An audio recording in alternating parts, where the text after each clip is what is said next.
Michale, witamy. Witam. Czy mógłbyś na początek przedstawić się naszym widzom i słuchaczom? Nazywam się Michał Kostiw, jestem historykiem, doktorem nauk historycznych, kierownikiem działu ludobójstwa w Narodowym Muzeum Wielkiego Głodu. Cieszę się, że tu jestem i porozmawiamy o Wielkim Głodzie. Bardzo dziękuję za to, że zgodził się Pan poświęcić nam dzisiaj swój czas. Na samym początku wspomnieliśmy o słowie ludobójstwo. Dziś w naszym kraju trwa wojna i coraz częściej różni ludzie, wzywają społeczność międzynarodową do uznania tego, co dzieje się teraz na Ukrainie, za ludobójstwo. Czy mógłby Pan na początek zdefiniować słowo ludobójstwo, abyśmy zrozumieli z naukowego punktu widzenia, co ono oznacza i co się pod nie kwalifikuje? Cóż, ludobójstwo to przede wszystkim termin prawny. Osobą, która ukuła ten termin, był Rafał Lemkin, który studiował na Uniwersytecie Lwowskim. I to właśnie Rafał Lemkin już na Uniwersytecie Lwowskim zaczął analizować zbrodnie popełniane nie przeciwko jednostce, lecz całym narodom, wielkim grupom. W szczególności analizował on wówczas historię zagłady Ormian. Cóż, obecnie można już mówić o ludobójstwie Ormian. A później, w okresie II wojny światowej, kiedy pracuje bezpośrednio w Stanach Zjednoczonych Ameryki, rozumie doskonale, że te jego badania oraz przemyślenia są naprawdę niezwykle aktualne i bardzo ważne, ponieważ historia II wojny światowej jest bezpośrednio związana z Holokaustem. I Rafał Lemkin staje się osobą, która aktywnie promuje ważną ideę wprowadzenia do prawa międzynarodowego terminu oznaczającego zagładę całej grupy ludzi. 9 grudnia 1948 roku przyjęto konwencję w sprawie ludobójstwa i zapobiegania tej zbrodni. Co ona definiuje jako tę zbrodnię? To systematyczne stwarzanie warunków zmierzających do wyniszczenia grupy. Jakie to mogą być grupy? Wyróżniamy 4 rodzaje: narodową, religijną, etniczną oraz rasową. Co ciekawe, Rafał Lemkin badał także historię tzw. Wielkiego Głodu. Społeczność ukraińska, zwłaszcza w Stanach Zjednoczonych, kontaktowała się z nim i rozmawiała na temat Wielkiego Głodu. I w 1953 roku Rafał Lemkin przemawia na dużym ukraińskim wiecu upamiętniającym ofiary Wielkiego Głodu.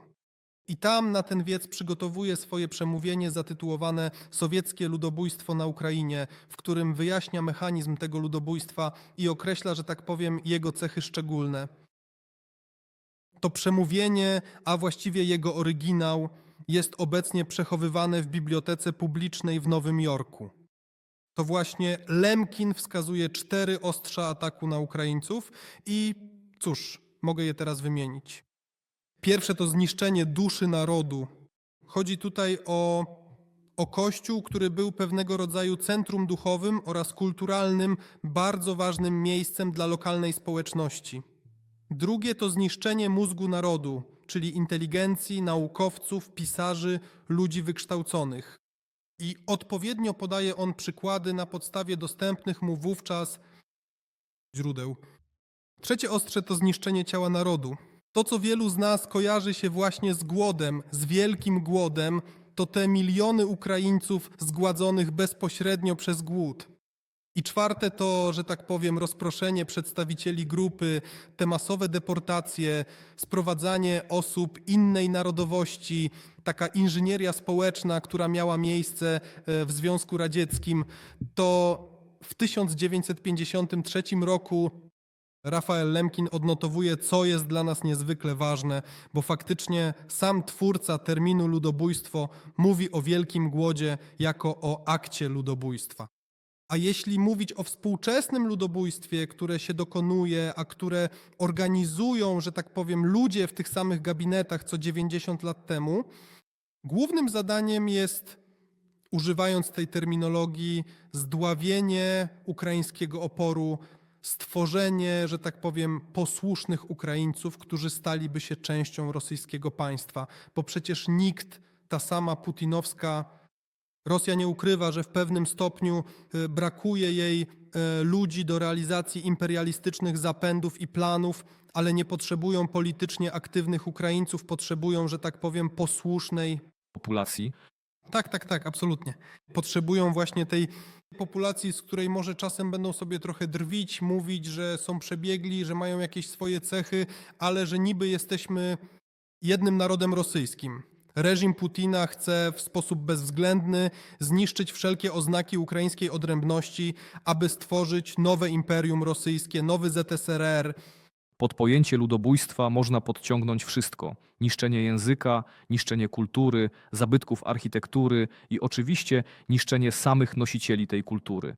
To, co widzieliśmy w Buczy, widzieliśmy w Iziumie, w innych miastach, a pewnie jeszcze nawet nie wiemy, co działo się w innych miejscach na terenach okupowanych. Czyli to wszystko mieści się w definicji ludobójstwa. Absolutnie.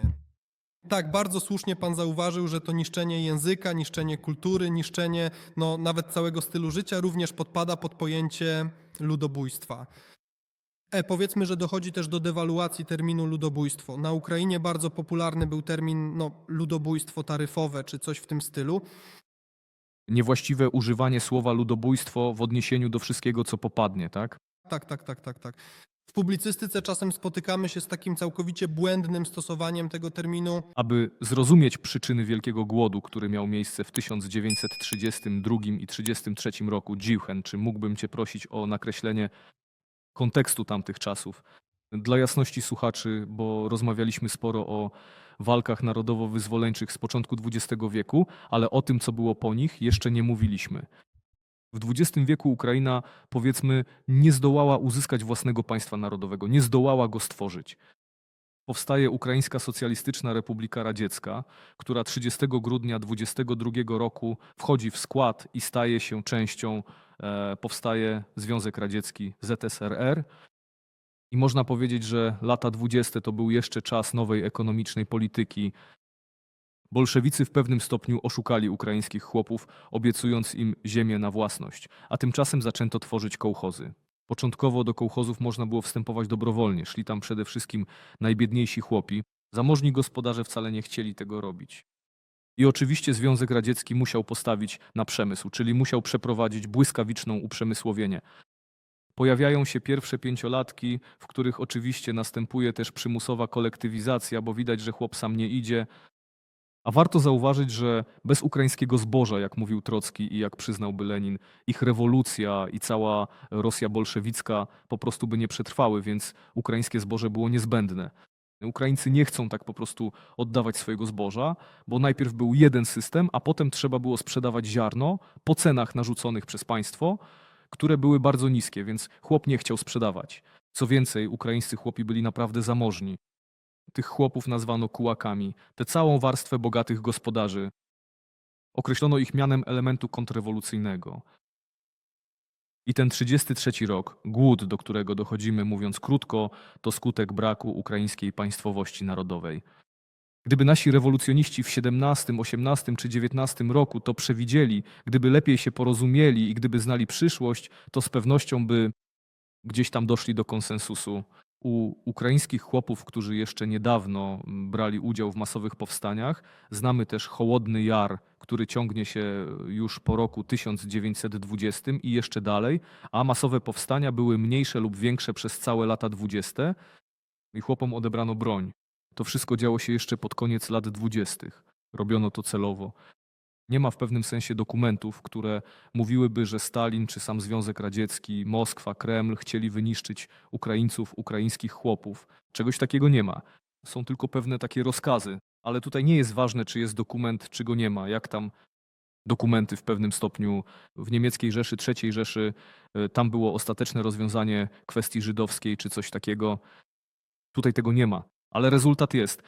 Jest i jest zamiar. I zamiar ten dostrzegli nie tylko nasi badacze, ale i uczestnicy tamtych wydarzeń. I ja, kiedy się przygotowywałem, odkryłem dla siebie ciekawe źródło. To listy z włoskiego konsulatu. Nazywają się Listy z Charkowa. Opracował je Włoch Graciosi, naukowiec. I ja od razu wziąłem je już w ukraińskim tłumaczeniu, żeby nie zapoznawać się z oryginałem. I jest jeden list. Dla mnie to było po prostu ogromne zaskoczenie. To konsul, oprócz tego, że opisuje wydarzenia, nawet akty kanibalizmu, o których mówi mój znajomy lekarz, że na charkowskim rynku sprzedawano właśnie ludzkie mięso.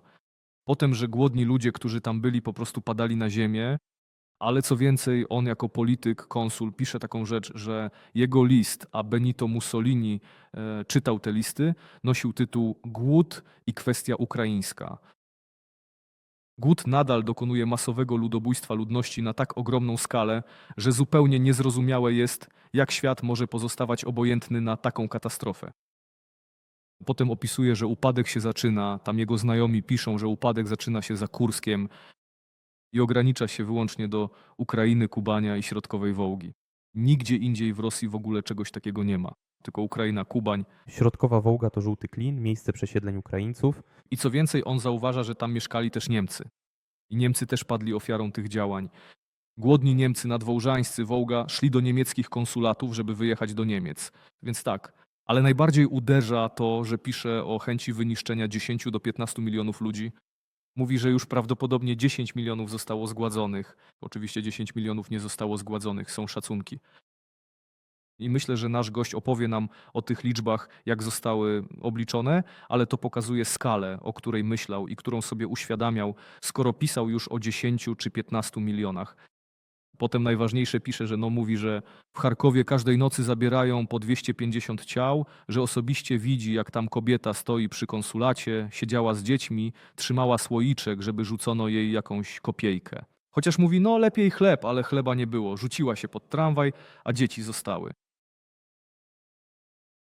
Albo jak na przykład zbierano zmarłych, mówi, sam widziałem, jak kobieta już nie żyje, ale niemowlę wciąż zsie pierś, że tak powiem, tak? I mówi, bladość, jakąś taką szarą twarz miała. I mówi, że we wsi Chrakowe, 50 kilometrów od Charkowa, z 1300 mieszkańców zostało dziś około 200 osób. Mówi, że najbardziej cierpi, zdaje się, obwód połtawski, nawet bardziej niż charkowski. W samej Połtawie nawet lekarze zaczynają puchnąć z niedożywienia. Ale pisze o samobójstwie Holowego, Chirniaka, że jest tu jakiś problem. Jeszcze takie rzeczy. Na koniec trzeba wspomnieć o samobójstwie generała GPU Brodskiego, który powiedział, że to koszmar, a nie żaden komunizm. Żadnego porządku nie jest w stanie zaprowadzić. Strzelił sobie z pistoletu w głowę. Nawet ci, którzy wykonywali pewne rozkazy, nie mogli tego wytrzymać. Inna osoba, która wykonywała odbierała ludziom ziarno, mówiła, to nie komunizm, to morderstwo. Tak, i na końcu konsul Gradenigo najważniejsze, że wyciąga wniosek. Z tego wyciągam wniosek. Obecna katastrofa spowoduje kolonizację Ukrainy głównie przez ludność rosyjską. To zmieni jej naturę etnograficzną. Możliwe, że w bliskiej przyszłości nie trzeba będzie już mówić ani o Ukrainie, ani o narodzie ukraińskim, a zatem nie będzie też problemu ukraińskiego, bo Ukraina faktycznie stanie się częścią Rosji. Rok 33 maj wysyła to do Włoch, czyli to świadomość włoskiego konsula w tamtym momencie, co się wydarzy, że według niego osoby odpowiedzialnej za analizę sytuacji to wymierzone jest w naród ukraiński, którego nie będzie. Dlatego możemy tu dodać świadectwa z tamtych czasów, że to realnie ludobójstwo, które Związek Radziecki chciał ukryć. Jaki jest obecnie status Wielkiego Głodu na świecie? Czy jest uznawany przez większość krajów za ludobójstwo, czy też nie? Tak, obecnie według oficjalnych danych Ministerstwa Spraw Zagranicznych Ukrainy 28 krajów poza Ukrainą, 28 krajów plus Ukraina uznało Hołodomor za akt ludobójstwa. I w rzeczywistości są to już najpotężniejsze zachodnie kraje demokratyczne, w tym Stany Zjednoczone i Kanada. Teraz dołączyła do nich Republika Federalna Niemiec. Jeśli chodzi na przykład o Włochy czy Wielką Brytanię, to ta kwestia u nich teraz, powiedzmy, ruszyła już z miejsca. Ruch, że tak powiem, w stronę uznania Hołodomoru za ludobójstwo nastąpił po pełnoskalowej rosyjskiej inwazji, kiedy nawet z takich obserwacji, pracując w muzeum, wielu obcokrajowców przyjeżdżało i nie mogli uwierzyć w tę skalę śmiertelności, w miliony ludzi, którzy zmarli z głodu, bo w zasadzie zabrano im jedzenie. A jak mówił Dziewchen, te same wydarzenia, które miały miejsce w Buczy czy Izjumie, teraz w Europie i na Zachodzie można oglądać na żywo. W tych krajach, które teraz uznają Hołodomor za akt ludobójstwa, dostrzega się paralele, że skoro dzieje się to teraz na naszych oczach, to mogło dziać się i 90 lat temu. Po prostu wtedy społeczeństwo było bardziej zamknięte, informacje rozchodziły się wolniej i odpowiednio w tamtym czasie społeczeństwo mogło o tym nie wiedzieć. choć teraz nowsze badania mówią, że już w latach 32 i 33 to w świecie zachodnim było całkiem sporo informacji o Wielkim Głodzie. Uzupełnię to o wzmianki od obcokrajowców. Brytyjski dziennikarz Gareth Jones był jednym z pierwszych, którzy w światowej prasie donieśli o wielkim głodzie na Ukrainie. Po tym, co zobaczył w ukraińskich wsiach, napisał dziesiątki artykułów o bolszewickim terrorze. W tym samym czasie szef moskiewskiego biura The New York Times, Duranty, zaprzeczał jego słowom, a niektórzy koledzy Jonesa uważali, że szuka on tylko sensacji. Oto co na przykład pisze: udałem się w rejon Czarnoziemu. To pewnie bliżej obwodu sumskiego, tak? Czarnoziem. No tak, to obwód Kurski, Sumski, dalej na południe. Ponieważ kiedyś był to najbogatszy spichlerz Rosji i ponieważ dziennikarze nie mają tam wstępu, w pociągu ja Swoją drogą, przez Rosję rozumiano wtedy, no tak jak ludzie, cały Związek Radziecki. Tak to rozumiano. w pociągu wyrzuciłem skórkę chleba do kosza, którą natychmiast wyciągnął i łapczywie zjadł chłop. Spędziłem noc w wiosce, w której jeszcze niedawno było 200 krów, a teraz zostało 6. Ludzie jedzą paszę dla bydła? No i ta już im się kończy. Nie mamy chleba, umieramy, przekażcie do Anglii, puchniemy z głodu. Te słowa w światowych mediach po raz pierwszy doniosły o wielkim głodzie na Ukrainie. I to jest, no, jakby to ująć, widzę, że jest też na stronie Instytutu Pamięci Narodowej. Jest film oparty na tej historii prawdziwej, tak? O Garethie Jonesie. Obywatel Jones chyba. I co ciekawe, w tej postaci historycznej to był młody człowiek, miał wtedy około 30, 27, 28 lat. Jego matka pracowała u Artura Hughesa, syna Johna Hughesa, który założył Juzowkę i tamtejszą hutę, Walijczyk. On też był Walijczykiem. I chciał tam pojechać zobaczyć, gdzie jego matka spędziła czas, gdzie mieszkała, wychowując dzieci Artura Hughesa. Przyjeżdża, a tam po prostu ludzie bez jedzenia, bez niczego. Zobaczył to, choć trzeba podkreślić, że w latach 30. Związek Radziecki po mistrzowsku pokazywał się światu, bo nikt go nie akceptował. Mało kto go uznawał. I Liga Narodów, poprzedniczka ONZ, nie uznawała Związku Radzieckiego. Ale Związek Radziecki oczywiście chciał uznania, by zaakceptowano fakt dokonany, że ta bolszewicka idea żyje. I wielu ludzi, zwłaszcza robotników, wierzyło, że Związek Radziecki to dla nich raj oczywiście. Józef Goebbels z Hitlerem pokazywali potem listy, które sprawdzali, no nie osobiście, ale żołnierzy Wehrmachtu, którzy dopiero co wkroczyli do Związku Radzieckiego. Wielu z nich sympatyzowało z komunistami i piszą listy do rodzin. Myśleliśmy, że tu naprawdę jest raj dla robotników, a widzimy ludzi zniszczonych przez życie. A wyobraź sobie, wielki głód minął, a to jest pierwsza rzecz, jaką widzą na Ukrainie. Nastały głody, potem te wszystkie kolektywizacje, te wszystkie eksperymenty. I on jest pierwszą osobą, która pokazuje to światu poprzez artykuły. I oto inna osoba, on jako dziennikarz, a inna osoba to Aleksander Wiener. Wienerberger? Wienerberger, tak. Zdjęcia, które robił. Był tam inżynierem, jeśli się nie mylę, tak? Pracował właśnie w Charkowie. I bardzo ciekawa historia, że przekazuje te zdjęcia wiedeńskiemu arcybiskupowi Inicerowi. Inicerowi, tak. Oto nazwiska tych ludzi, nawet je sobie zapisałem, to trzeba pamiętać nazwiska tych ludzi, bo potem ten człowiek w Wiedniu organizuje z różnych wyznań, różnych narodów taką no, pewną akcję, powiedzmy, żeby stworzyć komitet pomocy. Były organizacje, które chciały pomóc, ale w ogóle myślę, że pan to teraz potwierdzi i opowie o tym więcej. W ogóle świat w pewnym stopniu milczał. Zamilkł. Chciał zamilknąć zapewne. Tak, znowu została poruszona bardzo aktualna kwestia, bo i teraz jest to naprawdę bardzo odczuwalne, zwłaszcza wtedy, gdy ci sami dziennikarze mają wybór. Czy jak to mówią, cicho i spokojnie siedzieć w Moskwie, nie widzieć realnego stanu rzeczy, mieszkać w drogim hotelu, podążać trasami, którymi cię, że tak powiem, prowadzą, kierują, pokazują wzorcowe gospodarstwa, wzorcowe fabryki, mieć tę akredytację, pisać dla zagranicznych gazet, czasopism i u ciebie wszystko jest w porządku.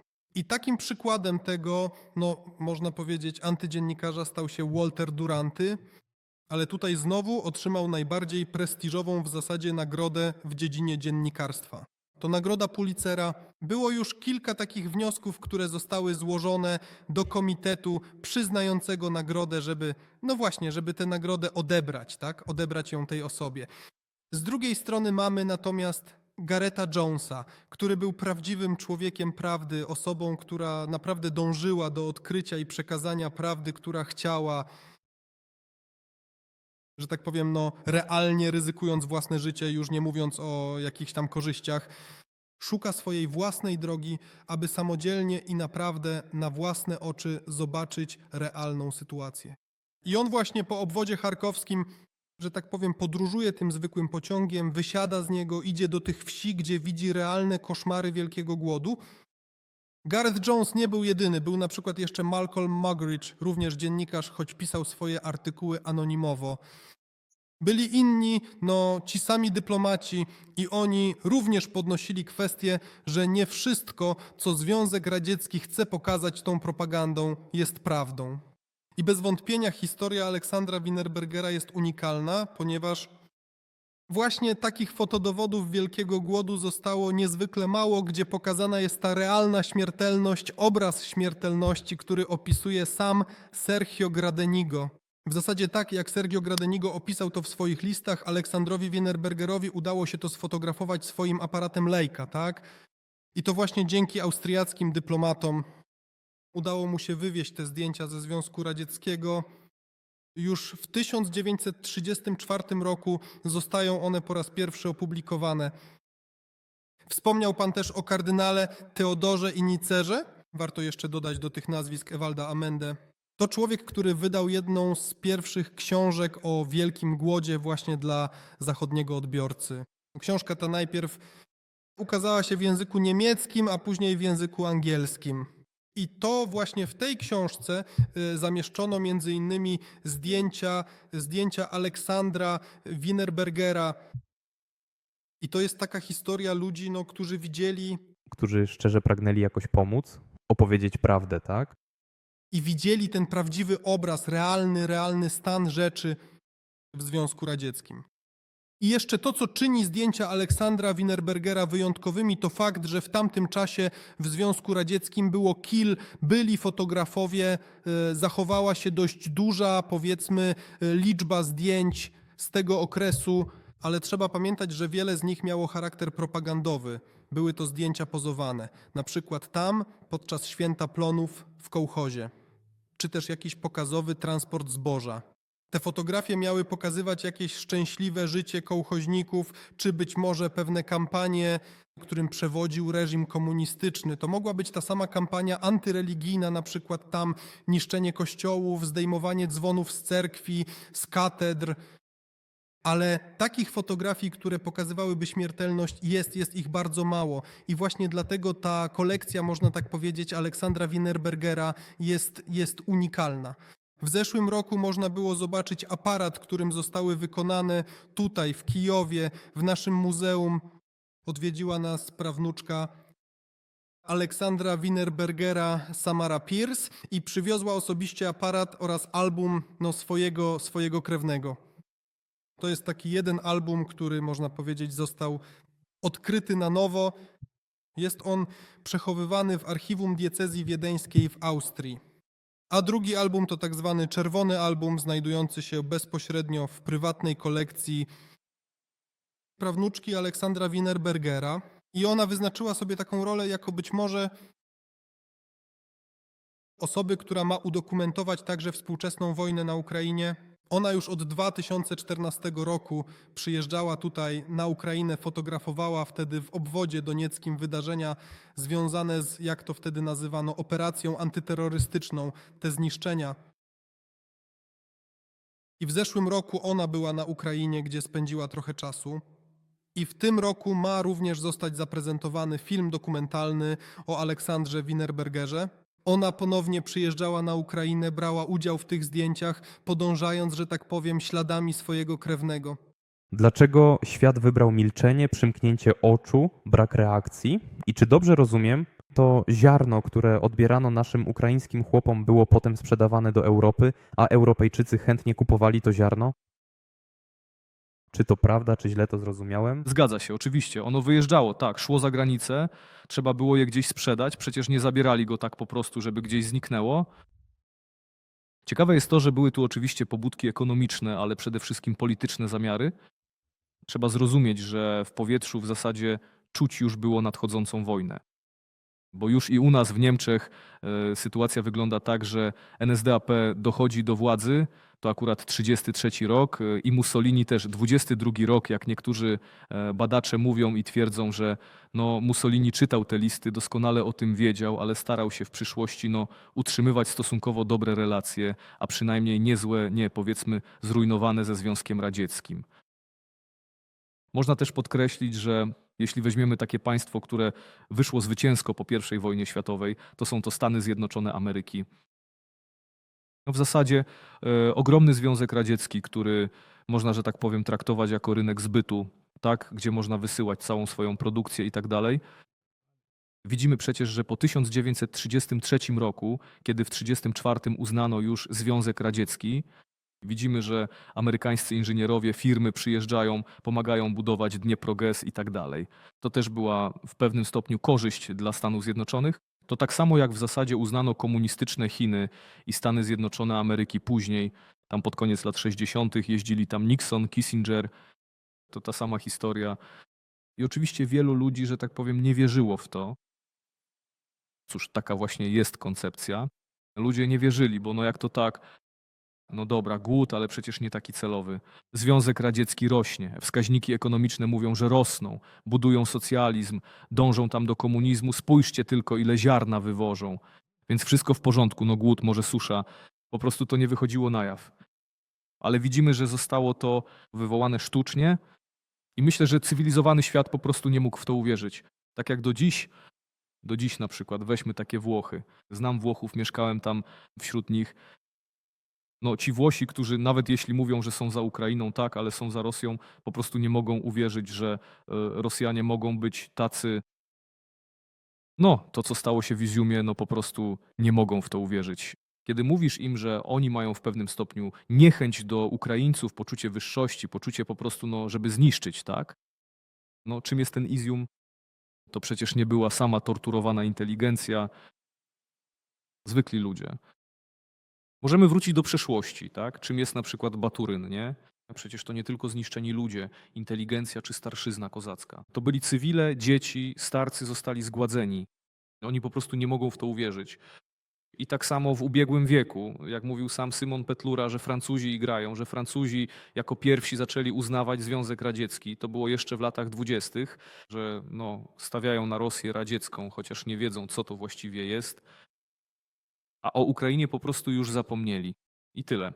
I uważano, że no, w zasadzie istnieje USRR. Sądzili przecież, że to Związek Równoprawnych Socjalistycznych Republik Radzieckich. Jestem pewien, że są też inne motywy, o których no, można mówić. Cóż bardziej interesy polityczne? Tak, no NSDAP na przykład, tak, tamten Hitler. Przecież mówił, patrzcie co narobili bolszewicy. W swoim tam Der Stürmerze, czy jak nie pamiętam, jak ich gazeta się nazywa, partyjna wychodziła i mówili, oto głód, patrzcie co robi Stalin i tak dalej. To też oczywiście zrobiono po to, żeby pokazać, że oni tam są ci źli. Ale to znowu po to, by pokazać siebie, jacy jesteśmy dobrzy. Że u nas, że tak powiem, socjalizm, narodowy socjalizm jest inny. Tak, chciałbym jeszcze trochę wrócić do poprzedniego pytania i powiedzieć, że no, nawet w 1933, 1934 roku na Zachodzie byli tacy działacze polityczni, którzy próbowali podnieść temat wielkiego głodu na poziomie parlamentu, na poziomie środków masowego przekazu, ale oni byli w mniejszości. Również całkiem sporo artykułów, materiałów o Wielkim Głodzie, o różnych jego aspektach ukazywało się w ówczesnej prasie. Są one dość różnorodne. Na przykład część pisała o tych ludziach, którym udało się opuścić ZSRR, którym udało się, że tak powiem, trafić do tych krajów zachodnich. I już wtedy, w tamtym właśnie momencie następuje to relacjonowanie ich wspomnień, a także ich prawdziwych, osobistych doświadczeń, które przeżyli w Związku Socjalistycznych Republik Radzieckich. No i emigracja ukraińska, która w tamtym czasie, która była w zasadzie, to byli działacze Ukraińskiej Republiki Ludowej, oni próbują również te kwestie podnieść, piszą pierwsze już takie prace naukowe, analizują prace publicystyczne, analizują sam Wielki Głód. I to stanowi, dla nas teraz jest to naprawdę cenne źródło, bo możemy zobaczyć, jak współcześni tamtym wydarzeniom realnie je postrzegali. Kto jest ideologiem Wielkiego Głodu? I czy są tam jakieś dekrety, od których wszystko się zaczęło? To znaczy, to nie tak, że pewnego dnia się obudzili, zabierzmy całe zboże. Więc jak przebiegała ta chronologia działań? Rzeczywiście, w rzeczywistości ludobójstwo nie powstaje tak sobie z niczego.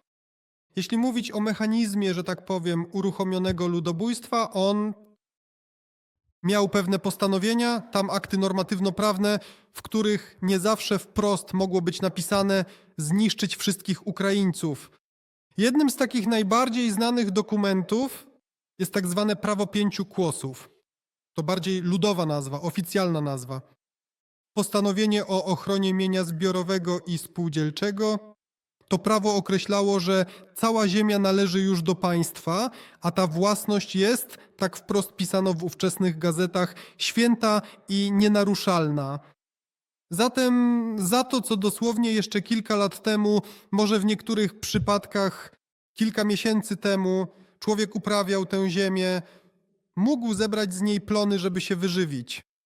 A teraz to już jest człowiek, który próbuje kilka kłosów na niej zebrać, jest już przestępcą, którego w zasadzie mogą skazać na rozstrzelanie, czy tam karę 10 lat więzienia.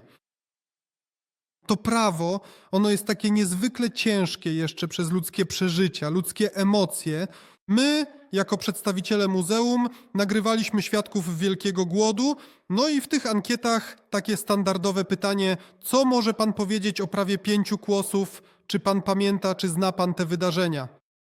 I właśnie wiele dzieci szło na te pola, żeby się wyżywić, uratować. I dla nich traumą na całe życie stawało się to, że gdy ten strażnik ich złapał, on mógł ich na przykład pobić bardzo mocno. I wyobrazić sobie, jakie to emocje, jaka to ogromna trauma dla dziecka. Tam w wieku 8, 9, nie wiem, 10 lat mogę przypuszczać, że całe życie ono jakoś było związane z tą traumą, bo ten taki 100%? strach, lęk i część tych naprawdę negatywnych, strasznych emocji. Ludzie całe życie trzymali w sobie, bo niebezpiecznie było o tym mówić.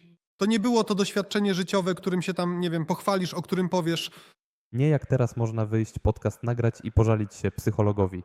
Absolutnie. I wielu ludzi, wielu świadków Wielkiego Głodu zdołało opowiedzieć o tej traumie dopiero po odzyskaniu przez Ukrainę niepodległości. Dopiero gdy ten temat stał się taki bardziej dostępny w przestrzeni publicznej, gdy zaczęto o nim mówić. Tak, u mnie babcia, jej rodzice przeżyli Wielki Głód i ja niedawno z nią już w dorosłym wieku tak porozmawiałem na ten temat, co ci rodzice opowiadali.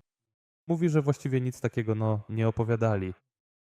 Starali się nie poruszać tego tematu w ogóle bez potrzeby. No, ja wiem, że więcej opowiadali o 1947 roku po wojnie, o tym głodzie. Opowiadali, jak jedli te małże rzeczne, puchli, żółwie, robili się zieloni, tak? Jak szli na pole, a tam przemarznięte ziemniaki. Trochę one tam i zgniłe takie, rzucasz na patelnię czy gdzieś, a tam jeszcze jakieś robaki. A ten 33 rok, pamiętam z dzieciństwa, mój pradziadek stracił swoich rodziców i tam jest taka ciekawa historia, że zabrała go starsza siostra. Ona była z 1905 roku, była już dorosła. I tam tak się poszczęściło po linii, powiedzmy, mojej prababci przez moją babcię, ale to żona pradziadka, bo on stracił rodziców. I ich tak trochę tam pomagała karmić, było jeszcze jakieś przedszkole. Mówią, że tam było trochę jedzenia, jakieś pomyje stamtąd nosiła. A po linii jego żony, mamy mojej babci, po linii mamy. To on chodził do sąsiedniej wsi, pracował tam i tam był jakiś Żyd. Był tam jakimś kierownikiem czy kimś takim i dowiedział się, że tam dzieci głodują i dawał im czasem jedzenie. Więc tak moi z jednej linii przeżyli, bo jeden człowiek, mówią, że był Żydem, był tam jakimś kierownikiem, to on im oddawał. Swoją drogą niektórzy historycy mówią, nawet były dyrektor naszego sumskiego archiwum państwowego, Hennadij Iwanuszczenko, mówił, że w wioskach, gdzie ludzie się jednoczyli i dzielili między sobą, łatwiej było przetrwać. Ktoś na przykład odpowiedzialny za konfiskatę żywności, ziarna, mógł coś sfałszować. Niby wszystko w papierach się zgadza, a czymś się podzielić. A były takie wsie, gdzie ludzie, jakby to ująć, nie trzymali się razem, nie było wspólnoty i takie wsie, jak mówi, cierpiały najbardziej. I co za absurd, że w dokumentach zapisano, to ciekawe, bo swoją drogą pierwsze takie zdigitalizowane dokumenty o zgonach pochodziły właśnie z naszego sumskiego archiwum. To takie karty bez zdjęć, po prostu imię, nazwisko, wiek, kto umarł i na co. Czytasz, po prostu wycieńczenie biochemiczne. To jest typowy obrzęk głodowy. A tutaj napisano wycieńczenie biochemiczne. Wszystko po ukraińsku i po ukraińsku. Wycieńczenie biochemiczne. Obrzęk głodowy. BBO, czyli Tak nazywali śmierć z głodu. są jeszcze unikalne dokumenty z charkowskiej Kostnicy, gdzie znowu ta sama historia Gradonigo, Wienerbergera. Ci ludzie, których zbierają z ulic miasta bez dokumentów, bez niczego, często trafiają do Kostnicy. I zwykły rejestr, gdzie nazwisko i imię to kreska, kreska, kreska, a jako przyczyna śmierci widnieje BBO, obrzęk głodowy. Cóż, człowiek, kiedy przez dłuższy czas nie spożywa jedzenia, taka pierwsza reakcja organizmu to opuchlizna, nie wiem, obrzęk. Mam takie pytanie. Wspominaliśmy już o kanibalizmie. Czy to było w ogóle powszechne zjawisko? Czy to były jakieś wyjątkowe, odosobnione przypadki? Cóż, proszę spojrzeć, historycy podkreślają, że mówimy tutaj o aż 2500 takich przypadkach, które miały miejsce na terytorium Ukrainy w tamtym okresie. A jak to rejestrowano? To była już taka, powiedzmy, anomalia. Cóż, absolutnie to nie mieściło się, jak to mówią, nawet w żadnych planach Związku Radzieckiego. I dlatego, że nawet władza, reżim absolutnie nie jest w stanie kontrolować tych procesów. I to właśnie badało GPU jako specjalna służba państwowa, ponieważ były to sprawy szczególnie niebezpieczne, wyjątkowo trudne i wymagające. Zbrodnie?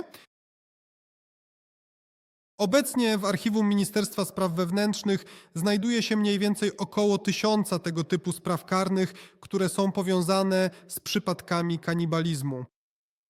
Cóż, one, o ile historia Hołodomoru sama w sobie jest niezwykle ciężka i poruszająca, to te sprawy są, cóż, szczególnie trudne w odbiorze, bo mogły to być historie związane z zabójstwami dzieci na przykład. To absolutny skutek tej polityki reżimu, kiedy człowieka, cóż, powiedzmy, społeczeństwo doprowadza się do takiego stanu, że to ludożerstwo staje się możliwe. Tworzy się w zasadzie taka społeczna atmosfera w sensie, cóż, nie w tym sensie, że władza ci mówi idź tam, zabij człowieka i tak przeżyjesz. Miejscami była to raczej taka Rozpacz. agonia. Część z nich skazywano na obozy. Cóż, właściwie ta kwestia nie jest jeszcze do końca zbadana. Oto gdy człowieka skazano na obozy i być może ktoś z tych obozów wyszedł. Jak później ten człowiek miał wracać do tej miejscowości, czy przetrwała ta pamięć? Cóż, pamięć faktycznie przetrwała, bo gdy mowa o relacjach świadków Hołodomoru, to dość często wspomina się o kanibalizmie, ale właśnie w takim kontekście jako o czymś absolutnie niezwykłym, absolutnie nienormalnym i te historie, że tak powiem, krążyły wśród ludzi. I nawet taki dokument z dzisiejszego obwodu żytomierskiego, gdzie naczelnik rejonu w zasadzie pisze, że ten przypadek kanibalizmu wywołał negatywną reakcję właśnie wobec władzy, ponieważ właśnie te przypadki kojarzyły się z polityką władzy, że doprowadzili nas do tego, że wkrótce wszyscy będziemy zmuszeni, że tak powiem, przekroczyć tę granicę człowieczeństwa i to było jasne, że to przekroczenie absolutnej jakiejś granicy. Tak, mówiłem to już 100 razy i powtórzę jeszcze raz, że moje najżywsze wspomnienie z dzieciństwa o Wielkim Głodzie, to co opowiadała mi babcia, że mama zabraniała im bawić się obok domu pewnej kobiety, bo wszyscy we wsi wiedzieli, że ta kobieta podczas Wielkiego Głodu zjadła własne dziecko. I dla nich to było tabu, żeby bawić się w pobliżu tego domu. Po prostu szok. Jak to mówią, miłości nie wyrazisz, bo słowa są zbyt szorstkie. I właśnie tutaj też nie wyrazisz, słowa są szorstkie. Nie ma po prostu słowa, którym można by to opisać. Ale wyobraźcie sobie, jeśli tak pomyśleć, głód to, że tam spada insulina, to procesy chemiczne w organizmie, człowiek staje się agresywny. Po prostu żywy człowiek żyje, a potem to wszystko na ciebie spada, te wszystkie procesy i już po prostu twój umysł jakby się wyłącza i już po dniu bez jedzenia. Tak, nie zjesz dzień i jesteś zły. Ja nie jadłem maksymalnie chyba 7 godzin z rzędu, 8 maksymalnie nie jadłem. Chyba przez całe swoje życie tyle, a tutaj całymi dniami. I człowiek posuwa się do takich czynów. Są przecież halucynacje wywołane głodem. I to jest niesamowite. Cała ta sytuacja, jak to opisują, tak jak opisuje to konsul, Leży ciało, a ludzie po prostu obok przechodzą, a wieczorem przejechali, pozbierali i gdzieś tam wywieźli. To znaczy nawet ta apatia, która zostaje i akceptacja tego, że tak już jest, bo to uderza w konkretne rzeczy, nie zabierają ci dostępu do edukacji, szkoły, nie zabierają dostępu do polityki, nie ograniczają miejsca zamieszkania. Po prostu odcięli ci dostęp do jedzenia. Jak to możliwe? Wychodzisz na ulicę, to jakby zabrać dostęp do powietrza. Nie ma nic. Jesz trawę, jesz korę drzewa, próbujesz coś ugotować, jesz skórzany pasek, gotujesz go może, żeby coś tam było. To znaczy, no, nie da się tego teraz sobie wyobrazić. Tak, ale jest tu jeszcze ten ważny aspekt cynizmu reżimu, cynizmu tej propagandy, która w zasadzie mówiła, że sami Ukraińcy są odpowiedzialni za te wydarzenia, które miały miejsce. Ta propaganda była szczególnie rozpowszechniona w miastach, zwłaszcza wśród robotników, bo w rzeczywistości śmiertelność z głodu była także w miastach, choć mniejsza niż na wsiach, bo pracownicy fabryk czy kolei dostawali tylko minimalny przydział żywności, czyli jakieś 300-400 gramów chleba dziennie, co zapewniało absolutne minimum przetrwania. Ale niezwykle trudno to sobie wyobrazić, ten przydział 300-400 gramów, gdy musisz w zasadzie pracować cały dzień i to jest ciężka praca fizyczna. Z kolei robotnikom mówi się, że za te wasze problemy i trudności odpowiadają tak zwani kułacy, którzy rzekomo ukryli na wsiach ziarno.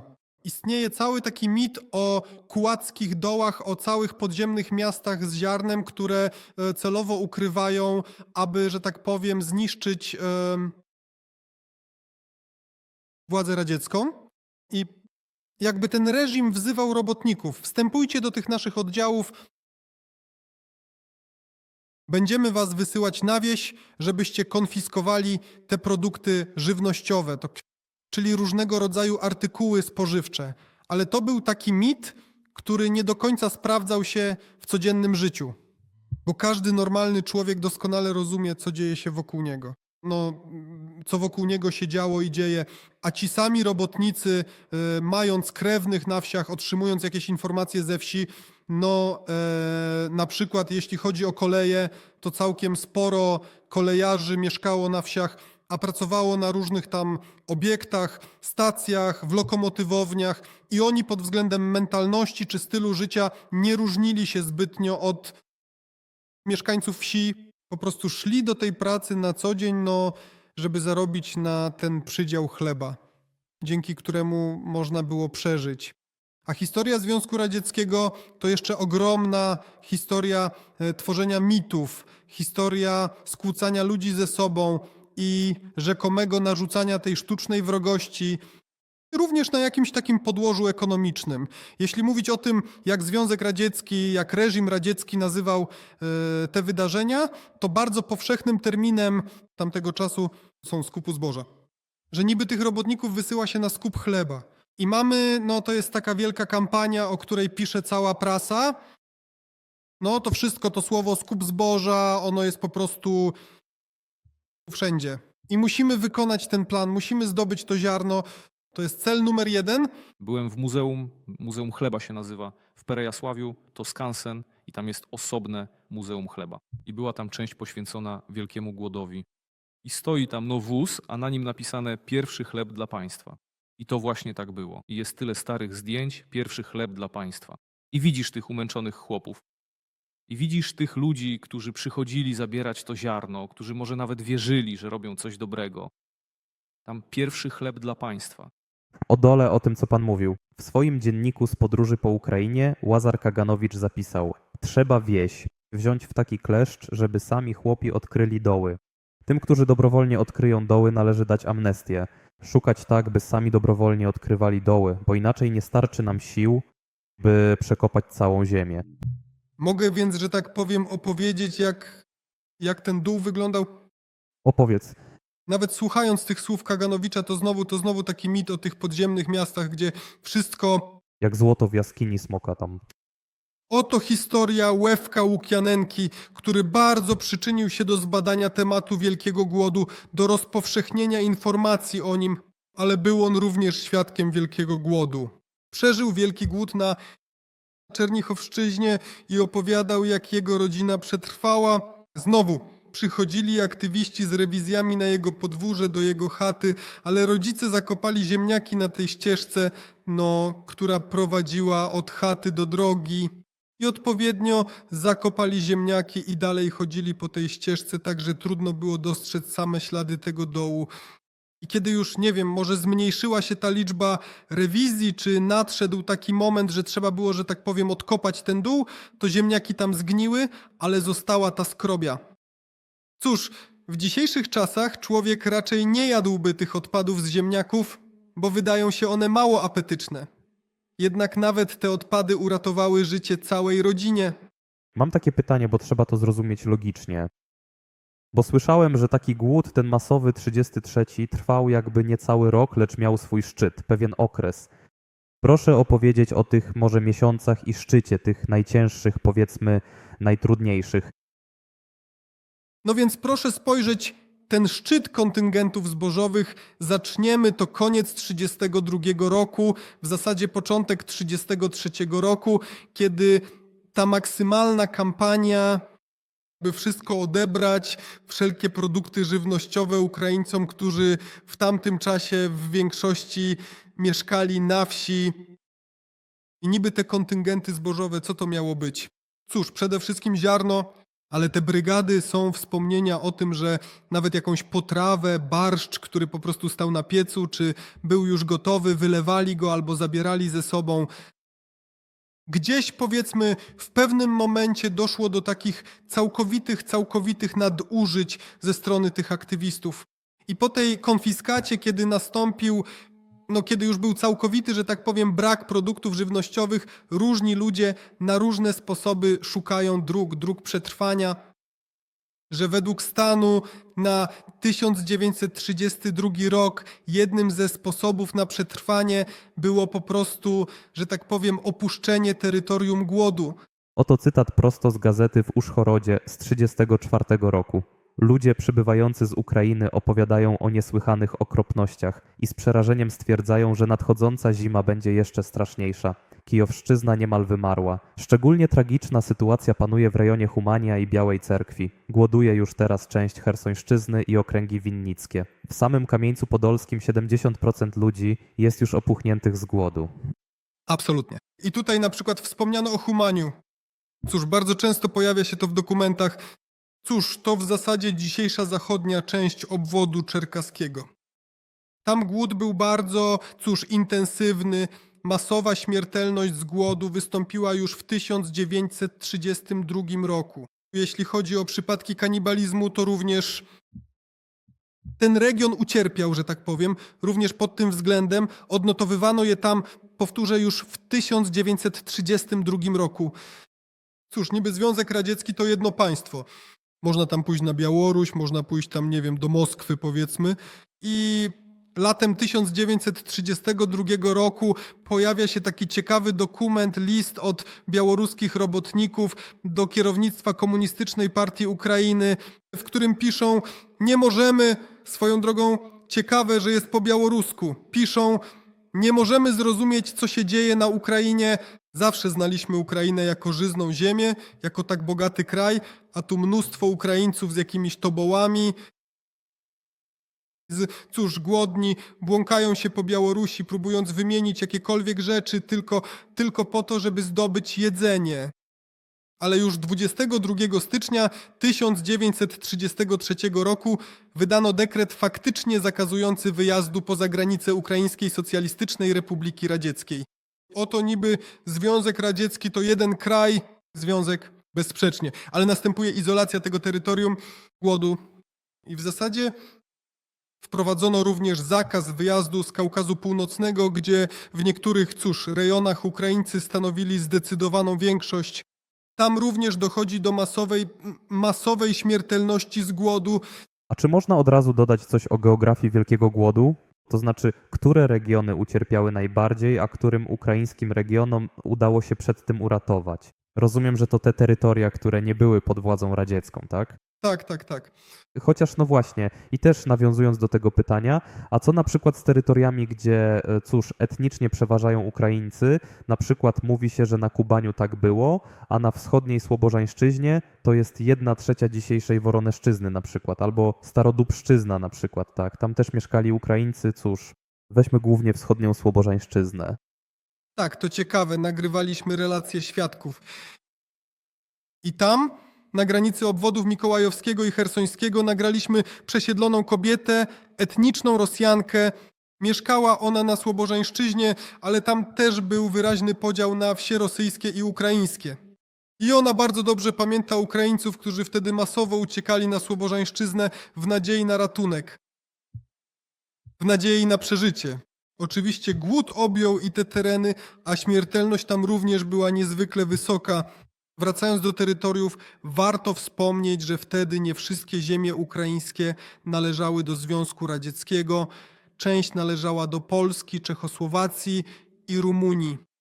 W rzeczywistości granica biegła wzdłuż rzek Zbrucz i Dniestr. I one stały się kolejnym takim miejscem śmierci, bo część ludzi próbowała uciec na terytorium Polski,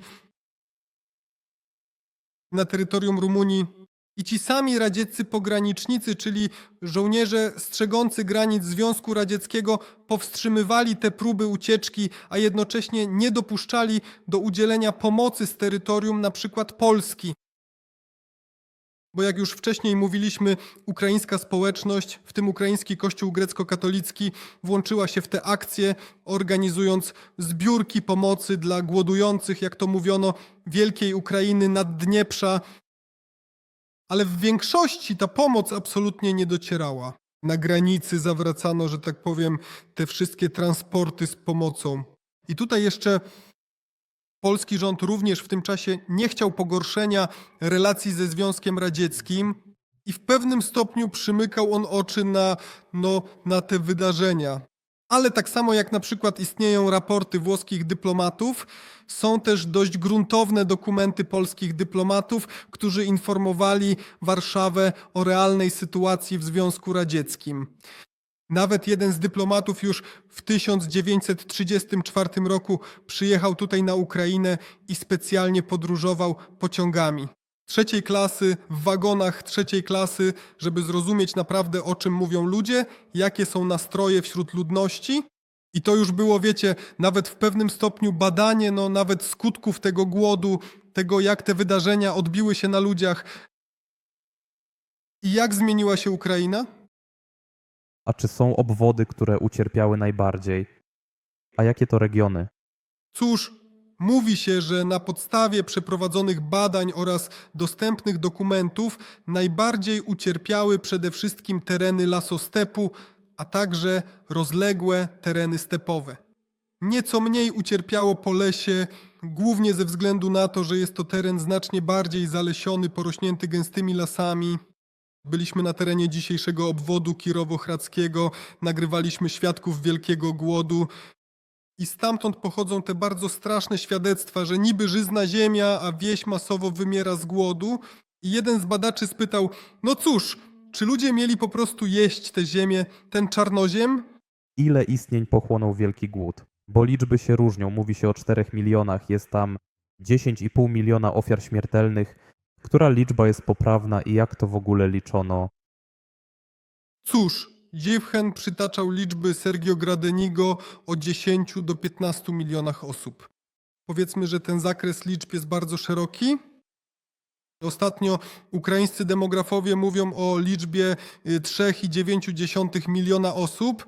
Oni, że tak powiem, korzystają z pewnych historycznych dokumentów archiwalnych, danych ze spisów. Część historyków ich krytykuje, wskazując, że nie wszyscy oni tam korzystają z dokumentów historycznych, tak samo odwołując się do Sergio Gradenigo, odwołując się do innych współczesnych. Osobiście uważam, że ta kwestia nadal pozostanie dyskusyjna, bo reżim stalinowski, jak każdy przestępca, starał się ukryć fakt zbrodni i w związku z tym nie postawił sobie za cel policzenia każdej ofiary czy ustalenia ich z nazwiska.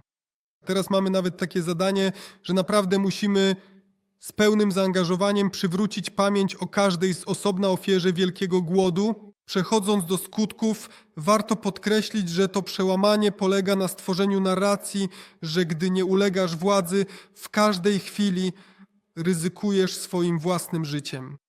I właśnie lata 1930 oraz 1931 to był czas masowych powstań. W radzieckiej terminologii określano je mianem wołynek, wystąpień przeciwko kołchozom, kolektywizacji oraz prowadzonej kampanii antyreligijnej. Ludzie jednoczą się na podstawie tej nienawiści przede wszystkim do działań władzy, a ona mogła objawiać się na różne sposoby. Dla mnie dość ciekawym przypadkiem był ten z obwodu czernichowskiego, kiedy krewni w zasadzie zebrali się, by uwolnić swojego brata, który został zatrzymany i osadzony w więzieniu jako kułak. Więc krewni się zebrali, mieli jakąś broń, w zasadzie rozbili tę milicję, która stacjonowała w centrum rejonowym, uwolnili krewnego i wrócili do wsi. Ale tak naprawdę historia tych powstań jest dość tragiczna, ponieważ Ukraińcom niestety w tamtym czasie nie udało się sformować zorganizowanego ogólnoukraińskiego oporu. Rzeczywiście historycy mówią, a dokumenty to w zasadzie potwierdzają, o 4000 powstań, o 5000 powstań w tamtych latach, ale niestety miały one w większości taki dość Lokalny. regionalny charakter, nie miały jednego centrum koordynacyjnego, jednolitego dowództwa. Ale znowu o skali tych wydarzeń świadczy to, że ich tłumieniem bezpośrednio kierował jeden z organizatorów i wykonawców Wielkiego Głodu, Bałycki. Z użyciem ówczesnej broni ciężkiej, pociągów pancernych i karabinów maszynowych, w szczególności dzisiejszy obwód Winnicki Podole było takim wielkim centrum oporu. I Związek Radziecki w ten sposób starał się jak najbardziej zdusić ten ruch narodowo-wyzwoleńczy. Ja po prostu, kiedy patrzę na stare zdjęcia, widzę ludzi, którzy przeżyli Wielki Głód, na przykład zdjęcia mojego pradziadka. Patrzę na nich i myślę, dziękuję, że po prostu przeżyliście. I nie mam teraz, że tak powiem, braku odpowiedzialności, by nie kochać Ukrainy, by nie rozwijać Ukrainy, tego, czego oni nie mogli, bo oni po prostu walczyli o przetrwanie. Od nich nie można wymagać. W 1933, w latach 30., 40. wojna, rozwijać kulturę, język, nie wiem, cokolwiek, sztukę, tak? A oni po prostu przeżyli, przetrwali ten koszmar. Co chciał zrobić Związek Radziecki? Zniszczyć tych ludzi, zniszczył inteligencję i uderzył w to, co najważniejsze. W zasadzie w chłopstwo. A ile to wtedy było? Ponad 80% to byli chłopi, tak? Absolutnie. Uderzyć w to, co tradycyjne. Chruszewski mówił, ojciec ukraińskiej historii, że to właśnie chłopi zachowali te ukraińskie tradycje. A potem inteligencja czerpała ze wsi i wprowadzała to do kultury masowej. Właśnie ze wsi. Związek Radziecki uderzył w sam fundament narodu ukraińskiego, który się budował. Moja babcia mówi, Żenia, dlaczego u nas kradną? Dlaczego u nas tak jest? Dlaczego w Szwecji jest tak? Dlaczego w Szwecji tak, a tam inaczej? Mówię, tak babciu, każdy naród ma swoją historię. Mówię, każdy ma swoje traumy. Mówię, spójrz na Ukrainę jak na człowieka, któremu w zeszłym wieku powiedziano, że w ogóle nie istnieje. Człowieka, którego głodzono, któremu zmarli bliscy. Człowieka, który wychodzi z tego w zasadzie wynarodowiony, z traumami psychicznymi, niepewny siebie, z wpajanym poczuciem niższości. I ona otrzyma pewną wolność. Co ta osoba zrobi? Będzie żyć z traumą. A co z nami? A my jesteśmy wynikiem przeszłości. Przyszłość, no to tylko projekcja. Jesteśmy wynikiem przeszłości?